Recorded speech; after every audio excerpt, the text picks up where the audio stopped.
Hey everybody, welcome back to another recap of 90 Day Fiancé the Other Way. A couple of things have happened since we recorded. If you're part of the Jade and XD universe, you know that we do a lot of recordings on Patreon and on the main stage.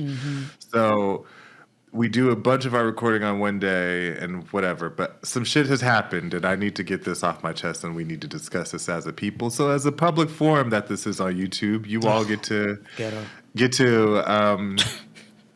discuss with us.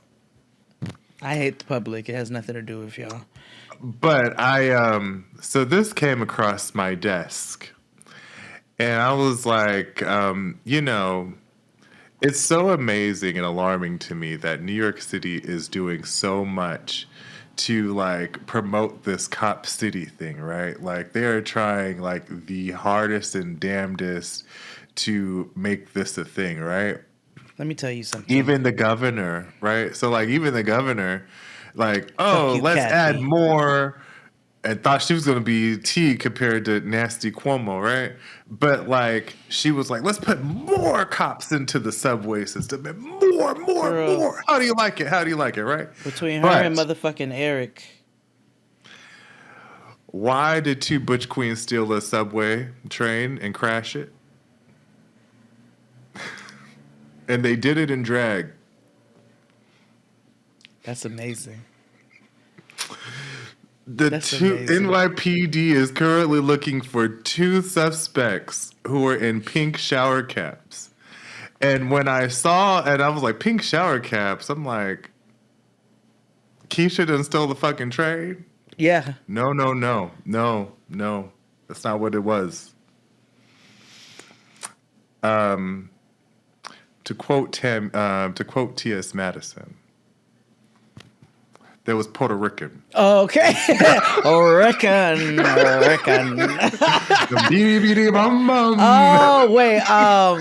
wait, who's my little Puerto Rican? I think they're Puerto Rican. They might be Dominican.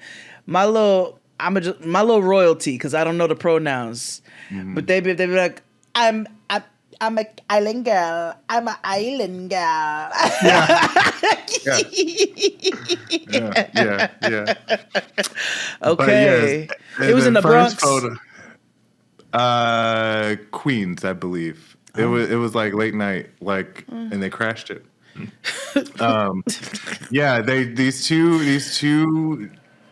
I don't know their pronouns because I don't know if that was just disguise because of whatever. Mm-hmm. But in the first image, they showed them in plain clothes, basketball shorts, blue t-shirt, whatever. And then the next picture is them in these pink bonnets with pearls, and one got a skirt. Wait, they went and switched into Geesh to do this? Had to, yes, because they were. That's what the report is looking for. They're looking for two niggas. Wait, teen girl. Hold on. But they know. A 17-year-old girl. But maybe identified. Hold on, let me. Because has been arrested on charges stemming from the crash of a store. I'm sorry. This is so crazy. And even if I got that part wrong, and they've updated the story because this came out last night, and dressed in all pink, including a pink shower. Kathy, fuck you, Kathy Hochul. Fuck you more, Eric Adams. Mm-hmm. They can go to hell. Yeah, 7 house. Mm-hmm. No injuries. Critchlow said the train was moved roughly 50 feet. The point is the fact that they. You saw the pictures? I'm not trying to sound problematic. I see. You see where I could be confused. Yeah. Yes. Damn. I feel like this is problematic. What I'm saying. I feel like I'm. But really, we get what you stepped in. Like I'm not saying like. This is bad. Now the other one. You see what I mean? No, the other one is not a 17-year-old girl. No. Oh yeah, no, yeah, yeah. Forest You see my logic. Hills. So clearly nothing was going to Okay, happen there. well, that's amazing. But yeah, I thought it was so interesting where they think the cops are the answer to everything. In reality, like they stole like multi-million-dollar heavy machinery right underneath right in your faces. But the cops are too busy running a nigga down for $2.90. Exactly. So that's number one that I had to get off my chest because I was like, that's something we have to discuss because cops, like, y'all not gonna fool me with your rhetoric. No, like, don't speak to me on the street. No. I hate when they speak to me. Like, yeah, don't try to relate to me. Nigga, talk to me like a white man. I'm like, we are not the same. Right. Like, don't speak to me, nigga. Speak to me. Go speak to the Lord, but don't speak to me. That's right. So next on my docket is that this week on our Love After Lockup recap on Patreon. I know a couple people have asked, where is our recaps, and they're on Patreon. We never miss a week. Yeah. Yeah. And I mentioned Boot Up's apology, right? Because she was acting like Cocaine Bear. Yeah. Well, I missed a part of that, and we needed to discuss it. Okay. Because it's bad, right? I mean, so let me read you. Let me read you her statement. Okay. So this is what Zariah Jones says. Tonight's episode is very triggering for Troy and I. Going through things on camera is not easy, nor is having to explain about past faults.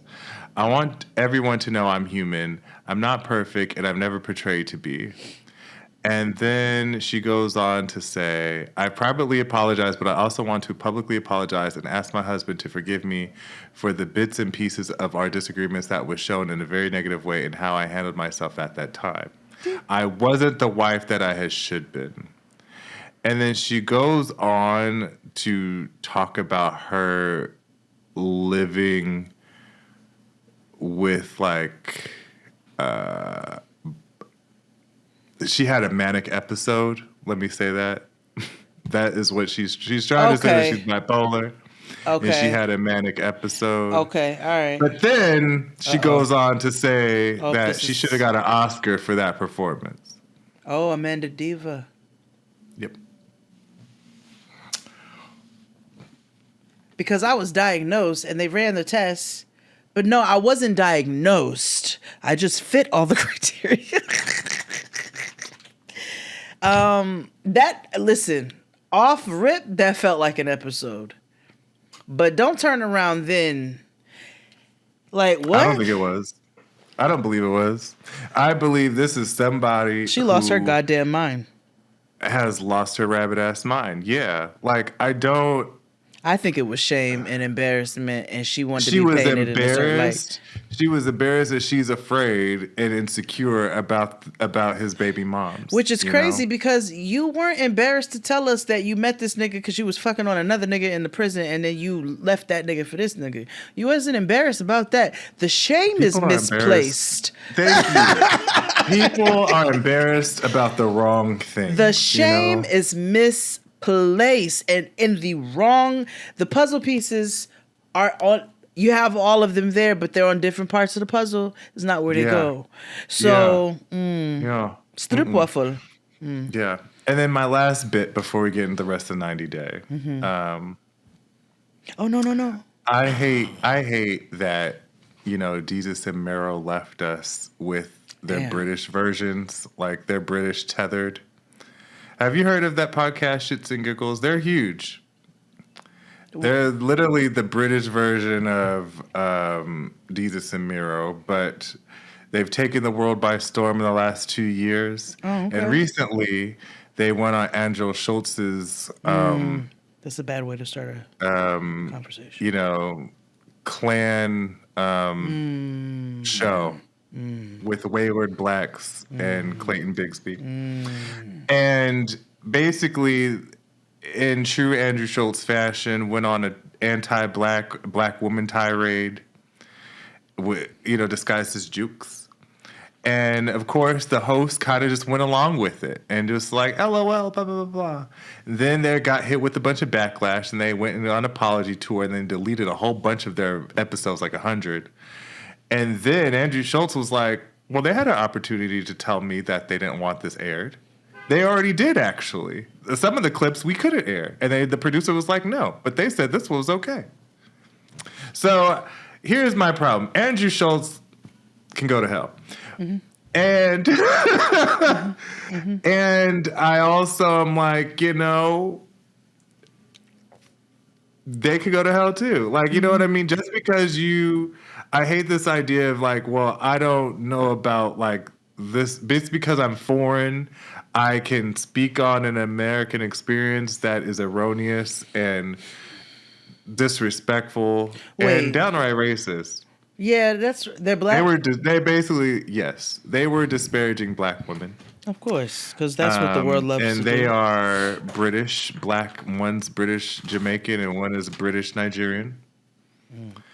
And so, they went on a half-assed apology kind of thing, and they didn't really apologize for anything.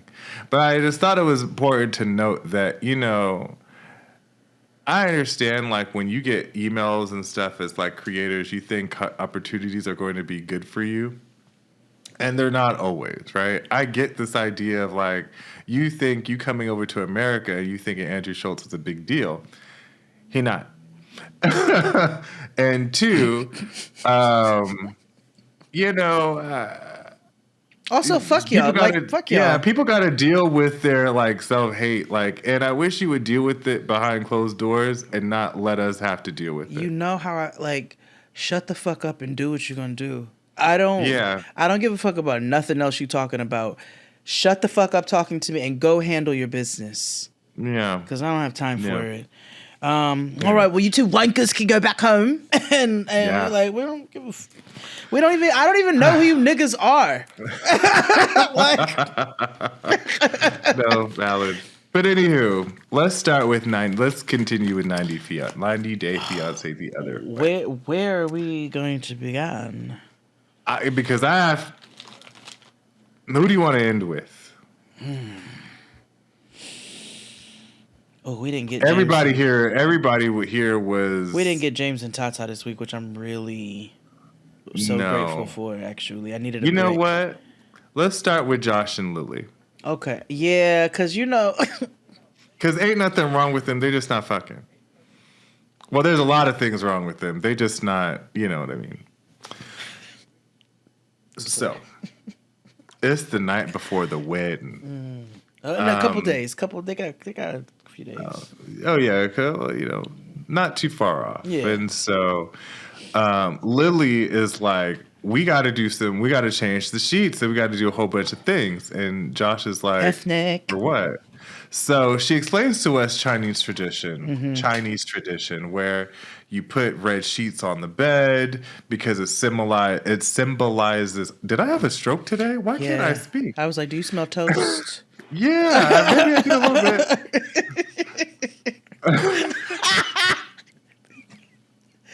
Bite on the spoon.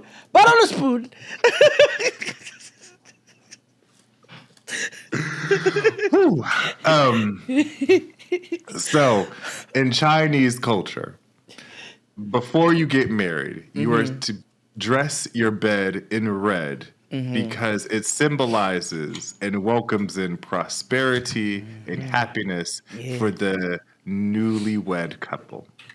Red is like prosperity for everything in Chinese culture. So it would make sense, like, fuck on these red sheets so that you can soak up, right? Get money, fuck bitches. You know?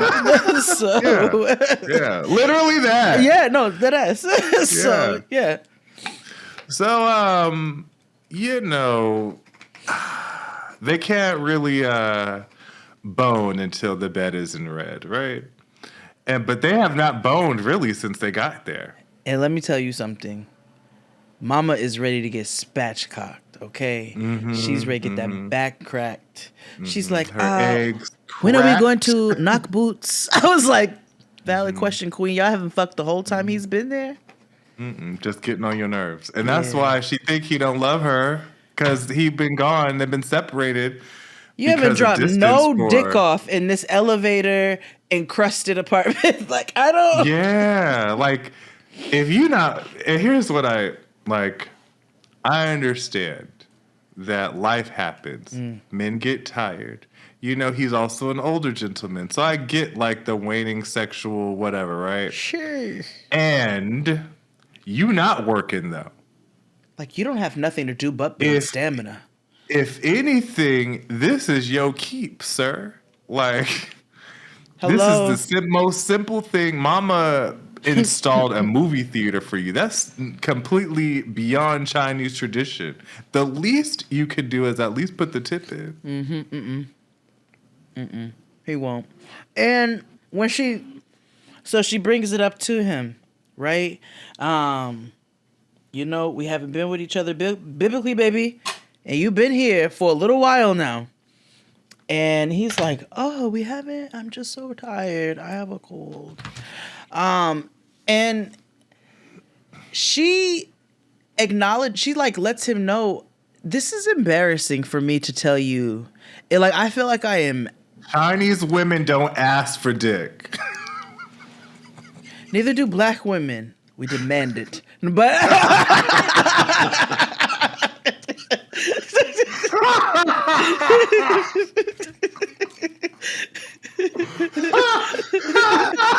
That's funny. Yes. But he's like, she's like, this is humiliating. But like, nigga, I'm dangerously horny. Yeah. I'm dangerously horny right now. And he's like, okay, no, I'll be more intentional about it. Just give me a couple more days. Something is off. Something is not right. Maybe he don't have that thing that Shannon Sharp was on. Yeah, which is important. You know what I mean? And maybe he's embarrassed and he got to wait till his Blue Chew get in. You know? Perhaps. Which I think, you know, men is nothing to be embarrassed about. People get over it. Happens. Yeah. There are drugs and supplements out there to, you know, keep the pewters putin'. You know what I mean? Yeah, there's nothing embarrassing about that. It's like, no. I get the initial embarrassment as your manhood, right? Yes. Yes, sure. But And I also know you didn't, tell your dick, stop working. Like, I know you didn't do that. So, we will figure this thing out. There are medicines and all kinds of things out there. Horny goat weed, they sell that at the bodega. I've never taken horny goat weed. Oh, don't take gas station dick pills. I would literally, please don't. Please don't. Apparently, some of these young people are not fucking these days because they're taking too many drogas. And so they're having issues that an elderly man would have. Yes, I have read reports that, they're not having as much sex as the previous generations because of that. And also, they're kind of like divesting from sex because they're deeming their partners or people that they would have sex with are weird and dangerous. And so they're finally like, well, let me just engage in self-love. But also the younger generation don't go outside like that either. So it's a lot of, it's the syndrome of things. I know. But they not fucking like they once was. They also not drinking and partying like we once were. No, they're drinking, but they're not partying. They drink it in the house. Which is sad. Like you got kids and going through a divorce. That's nuts. Yeah. You're in the 10th grade. Mm-hmm. Oh, God. Mm-hmm. Anyway. That's bad. But, they not fucking, so we can move along. Yeah. Actually, let's go with Shekinah and Sarper. They were actually annoying, but they weren't the worst compared to the next two. So, like, he picks her up. Remember, she's still living at the Ramada in Istanbul. Mm-hmm. And so he decides to pick her up and show her something that he's been working on internally, and something that to prove his love for her. So he packs up the old Vesta, and he fills all his old liquor bottles from that curio cabinet he had in. And he's like, get in, loser. We're going bottle destroying. And so she's super open and happy because, the bar is so fucking low. She thinks this is like a marriage proposal damn near. But then she's also like, now wait a minute. Yeah. She's open at first, and then you could tell where like reality or like sense kicks in, the little bit of sense kicks in, and she's like, now wait a minute, goddammit. Like, this is cute because he takes her to the junkyard. They smash all these bottles like a fucking wrecking room that you do in Times Square. She throws like a baby. Yeah, she can't fucking. Does she have opposable thumbs? It's weird. So like, she can't fucking throw at all. Like there's one like gays can't throw stereotypically, right? But she like, I don't know. She's like impaired where she can't throw because like these liquor bottles are old.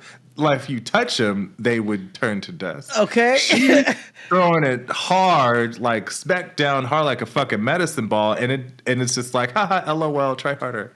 I was like, bitch, stop bowling with the bottles. Get busy. Yeah. She wouldn't. Yeah, this is what you wanted. Hello? Destroy these shit. You're not mad enough. Right. And speaking of, Sarper admits that he doesn't necessarily want to do all these things. He's like, I'm just doing it for her because I love her and I want her to come home. Yeah. Again, missing the point. Sarper stays missing the point. Like, he stays... Mayor of missing the point town. I think this is the only time where the point about her trauma stuck with him enough, because Papa feels... And we know when he goes into sorrow mode, it's deep. But I was like, I said, okay, all right, Shekinah, when she starts saying, that... Her concern is that they always have a large fallout. It's always something drastic and huge. And she's like, I don't want it to come to that for us to get to a place of peace for the duration of our relationship. I can't handle that kind of energy. So she's taking him a little bit by bit. After they destroy the bottles, he brings his little tally mark Freaknik book and tears it page by page, dramatic style, throws that in the fire. Then he asked her to come home with him. And Mama's like, one thing at a time. Like, we are not there yet. And I thought to myself, girl, you are not there yet with that budget. You can't be affording to live in a hotel. Okay? We see where Sarper lives. Like, you niggas are on a budget. You ain't been party promoting. So, chill out. But they go to a therapist. And... I was not giving him a lot, but I was refreshed to see him at least be transparent about his issues and take some sort of accountability for his shit. And he called himself a control freak and also acknowledged his lack of self-control. Yep. And that's not, nobody's usually that open at the start of a therapy session. And so I was like, all right, well, at least you're not like projecting and gaslighting. You're taking the shit on and saying, nah, I got this issue and I got this issue and it's causing big issues for us. So, but then they get to the bottom of it and realize that a lot of his anger stems from rejection and fear. And they have a long road to go. Yeah. And based on Shekinah's metrics, like, they won't ever live together based on, like, because she's like, you need to come back to me healed. And it's just like, it's what Jiminica talks about, being healed is not a real thing. You know, like, people think it's a destination. It's not. And it's not. It's not. And so like you said, she's not ready. She needs to go sit on the couch herself. Alone. and figure out all this stuff herself. They don't need to be together right now. They could support each other from a distance. Yeah. But Mama needs to go home. She needs to focus on her kid. Yeah. And he needs to focus on the child that he has never got to meet. I forgot because about I know that that's a big Ooh, thing I forgot for about him. that. And my thing too is that again, it's the rejection and fear thing. Sarper, as toxic and problematic as he is, because let us not take that away from him. Oh yeah. We talk about his accountability. Shekinah is not wrong in her points about him. But what I did notice is that Shekinah also takes no accountability for the role that she plays in their dynamic. And she also does not take accountability or acknowledge any part that she plays in her dynamic with her family. She's in perpetual, like, these people did this thing. Victim mode. I mean, white woman behavior. And that is going to also always be a problem, because when you don't acknowledge the ways in which you either allow behaviors or whatever the case is, you become a part of that. You may not be the direct result. You may not be the direct cause of all of you all shit, but you are aiding and abetting it by not instilling your boundaries. And there is a part that you play, girl. You're not perfect. Jesus Christ.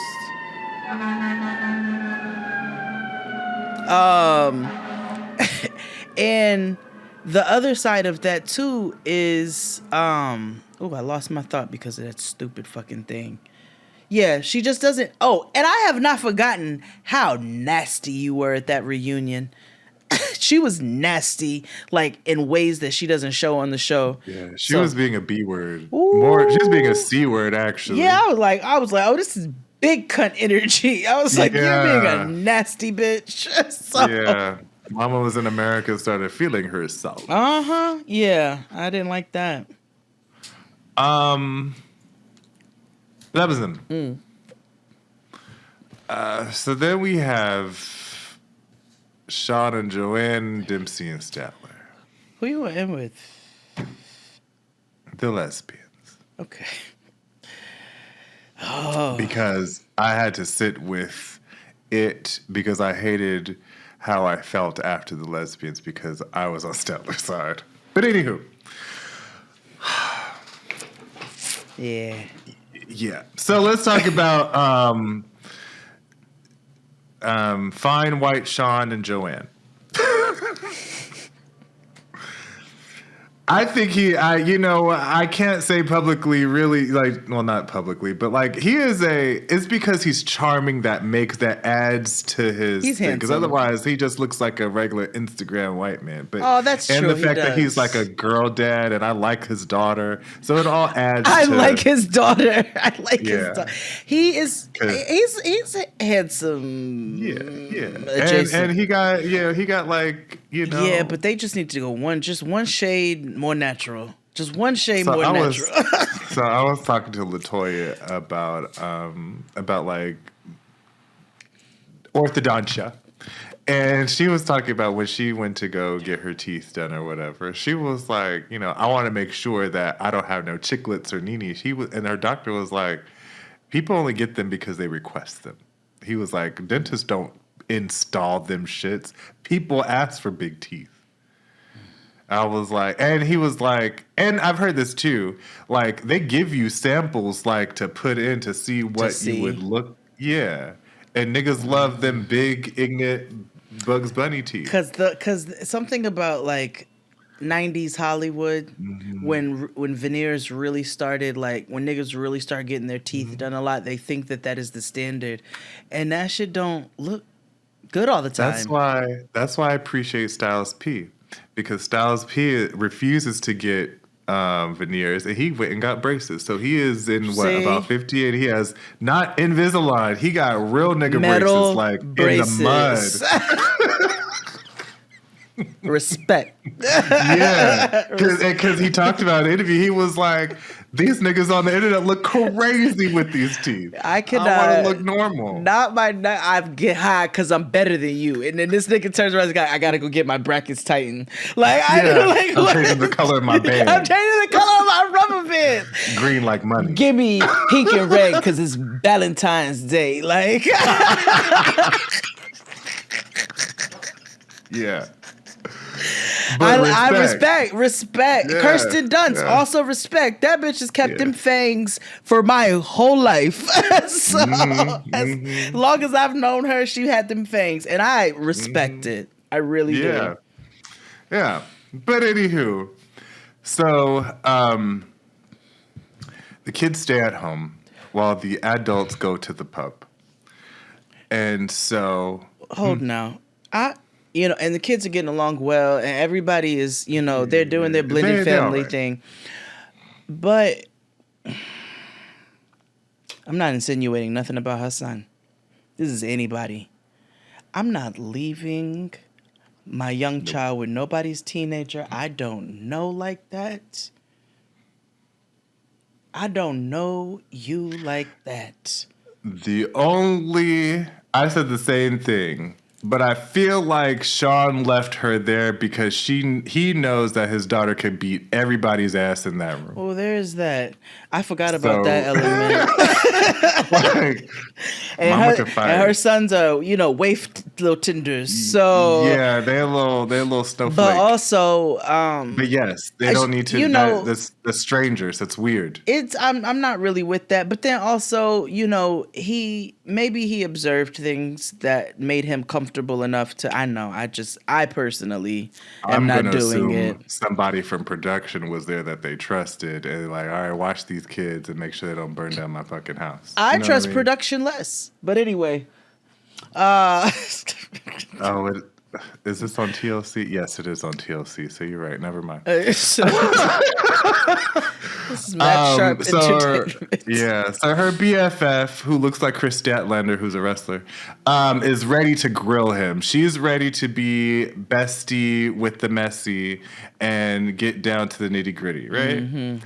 And so, like, immediately they sit down, and she starts like the baby and just like rattling off like, what's your intentions? Are you talking to other bitches, yes or no?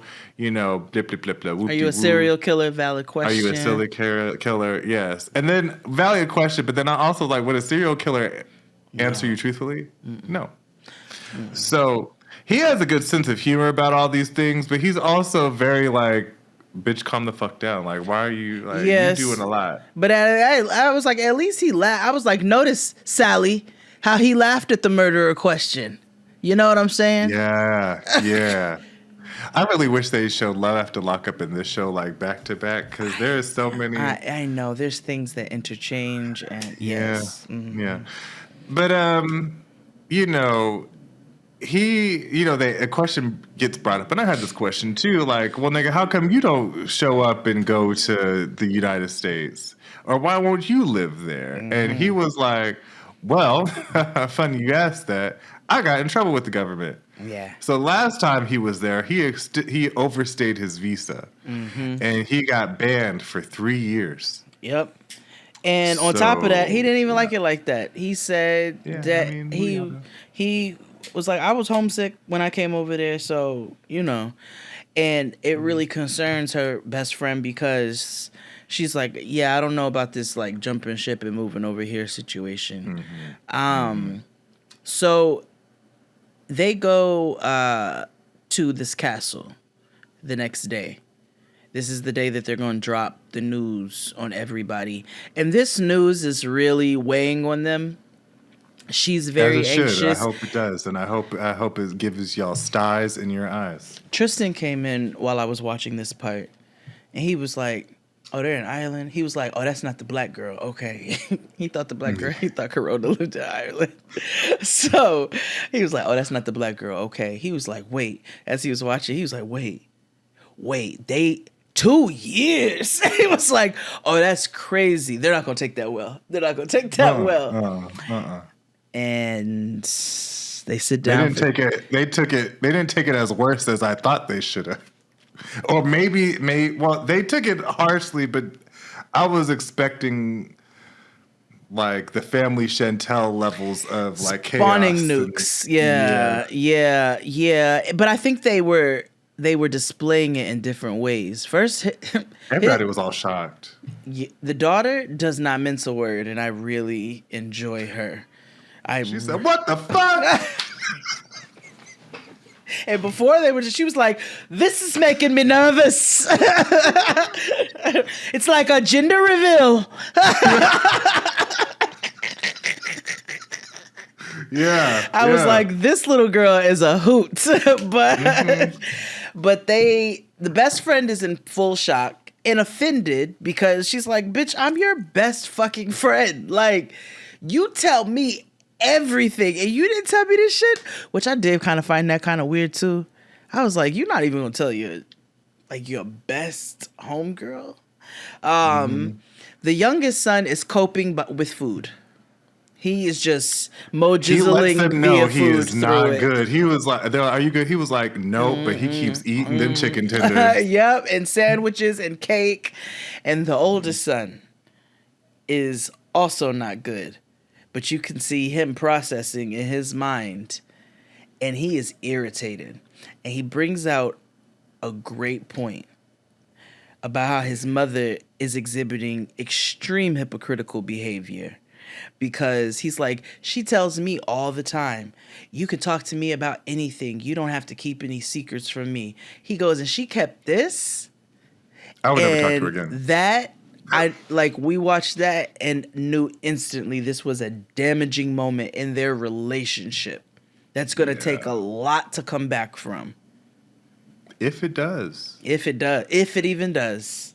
Because I think about, her reservations of not wanting to like tell them or even leave America because they have such a good relationship with their father and stuff. And I'm like, what makes you think, like, even if he is your ex-husband, he still has some influence over like how especially the youngest child thinks and believes and how that shapes his attitude towards his mother and all that stuff. And of course their father shouldn't be speaking ill of her.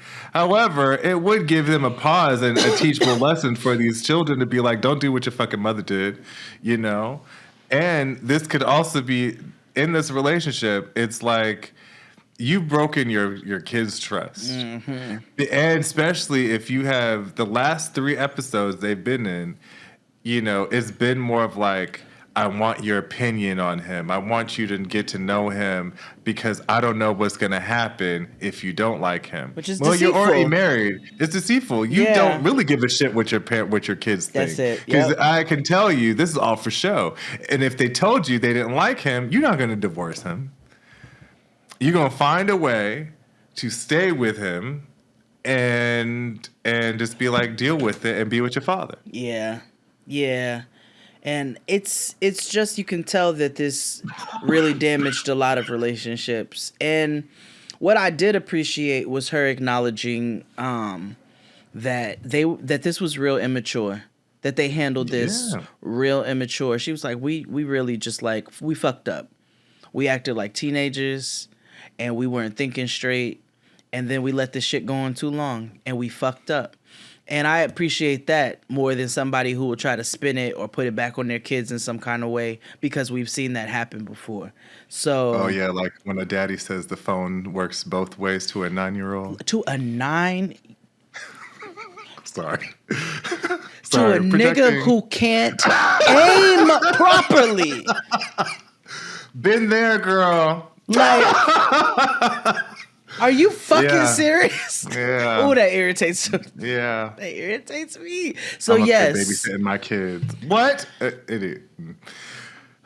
Anywho, let's talk about less straight people. Which is generally a refreshing moment, but not here. But no, not here.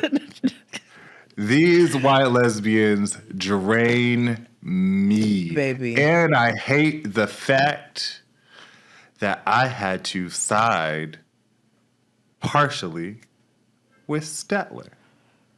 Because Like, I understand not wanting to be silenced and you want to make sure your voice is heard, right? I think that's understandable. But if you see that your words aren't being received by someone and those people are telling you, let's talk about this in an hour, but I need you to shut the fuck up right now or I will throw up in your eye. Take heed. Yes, just listen, just a tinge. So we're back at this stalemate on the boat, right? Remember, they're just arguing for no reason. Yeah. Statler has a fear of throwing up. She has a fear of water. She has a fear of breathing. She's the little lesbian in a plastic bubble. She is. Whereas Dempsey is a fucking Care Bear and thinks everything is golden like and yes, and wants, Statler to be happy 24/7. Now, yes, for the most of this trip, the last 72 hours or whatever, Statler has been vagina draining. Let us be clear. Yeah. Like, I'm not, like, ooh. I get it. Ooh. And back to your point last week, Dempsey's not equipped to be in this type of relationship. No. Clearly she don't read literature that her nigga gave her. No.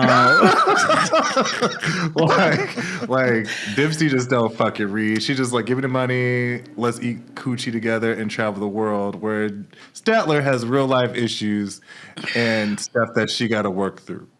Yes. And Dempsey, she does not have the tools. So Statler, she's like, I understand setting boundaries about how somebody speaks to you, right?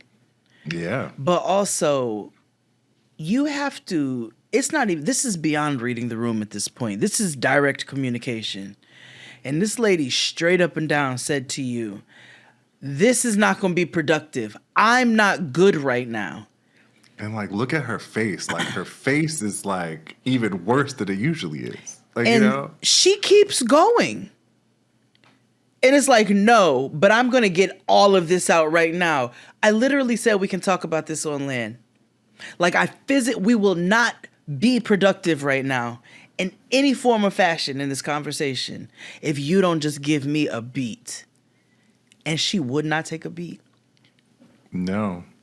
And it got to the point where they about to break up on the boat. And Statler was like, if you break up with me, fine. Yeah. Whatever. We're on a fucking boat. I'm trying not to throw up. Like, I am trying not to physically die in this moment in my head, Yeah. And you don't give a fuck about my well-being or anything like that. So... Yeah, she insists on having this conversation about the status of their relationship, despite the fact that this is the absolute worst time possible to have this. And the only thing she said... One of the only things she said where I was like, okay, that's a little alarming, is at one point or another, Statler told Dempsey that she is comfortable in her misery. That's not fair when you willfully enter a relationship with someone and expect them to also be comfortable in your misery. And it's...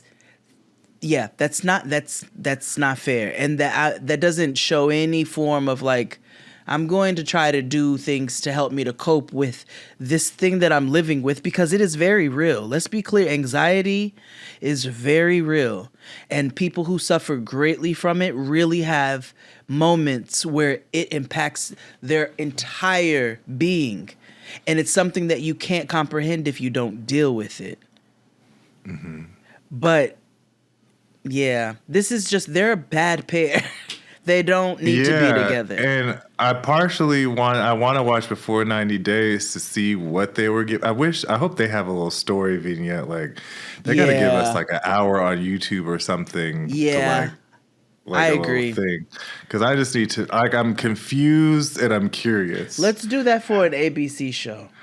Yeah, because I'm like, how did you even... Because we've even seen clips from the reunion of last time on this show, and I don't even see how they made it here. I don't either. They keep trying to make this thing work that clearly does not work, and I don't care if you a day or two into it. The fact that you all are 2 days in and it has been this tumultuous, it just does not need to be. And I want Statler to stop trying to enter relationships with people with her not being good. Like, girl, go work on yourself. Or if you choose not to work on yourself, then you need to go over here. But you need to stop entering relationships with people because that's not where you are in life right now. At all. Well, that was them. Yeah. Until next time, friends. Bye.